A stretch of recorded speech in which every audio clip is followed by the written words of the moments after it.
ప్రధానంగా ఉన్నటువంటి సిద్ధిబుద్ధి సమేత మహాగణాధిపతి, తర్వాత సద్గురువు అయినటువంటి సాయిబాబా, లక్ష్మీమాత, అదేవిధంగా ముగ్గురమ్మల మూలపుటమ్మ దుర్గమ్మ తల్లి, తర్వాత కొలువై ఉన్నటువంటి మరి కైలాసవాసుడు స్వామివారికి పంచామృత అభిషేకం జరుగుతున్నటువంటి దృశ్యాన్ని వీక్షించండి. పంచామృత అభిషేకంలో భాగంగా ఆవు పాలు, తర్వాత ఆవు పెరుగు, ఆవు నెయ్యి, పంచదార, తేనె వంటి సుగంధ ద్రవ్యాలతో స్వామివారిని మనం అభిషేకిస్తున్నటువంటి దృశ్యాన్ని మనం ఇక్కడ వీక్షించవచ్చు. ఎవరైతే స్వామి యొక్క సంపూర్ణ అనుగ్రహం ఉంటుందో వారికి సిద్ధిబుద్ధి సమేత మహాగణేశ్వరుడు, అదేవిధంగా పార్వతీ సమేత పరమేశ్వరుడు, స్వామివారి సాయిబాబా, లక్ష్మీదేవి, ముగ్గురమ్మల మూలపట్టమ్మ సంపూర్ణ అనుగ్రహ కృపా కటాక్షణాలు లభిస్తాయనడంలో ఎటువంటి అతిశయోక్తి. ఓం శ్రీ సాయిరాం, ఓం శ్రీ సాయిరాం. హర హర పార్వతీ పరశివో శంకర, నమ శివాయ.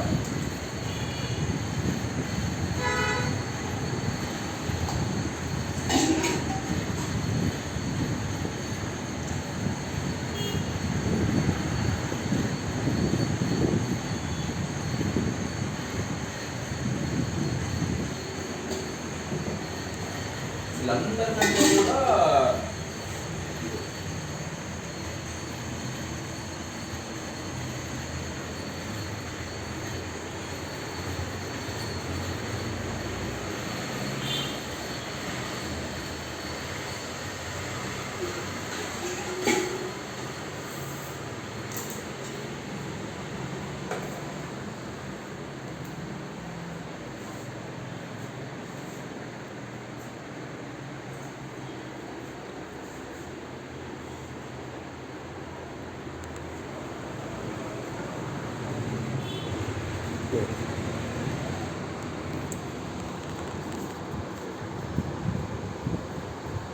ఎవరైతే పరమ పవిత్రమైనటువంటి ఈశ్వరి యొక్క అనుగ్రహం పొందుతారో వారికి సకల అభిష్టాలు నెరవేరుతాయని పురాణ ఇతిహాసాల్లో పేర్కొన్నారు.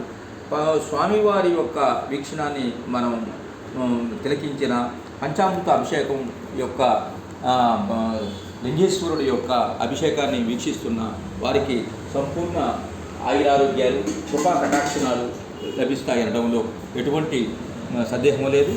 స్వామి అభిషేకాన్ని మనం ఇక వీక్షిస్తున్నాము. సాక్షాత్తు కైలాసంలో కొలువైనటువంటి పార్వతీ పరమేశ్వరుడు ఇక్కడ మనకి ఈ ఆలయంలో ఇచ్చేసి సంపూర్ణమైనటువంటి భక్తుల అనుగ్రహించడానికి ఆయన ఈ అభిషేకాన్ని ఆయన స్వయంగా పొందుతున్నాడు. ఎవరైతే ఈశ్వరానుగ్రహం ఉందో వారికి ఈ అభిషేకాన్ని వీక్షించే భాగ్యం చూడవచ్చు.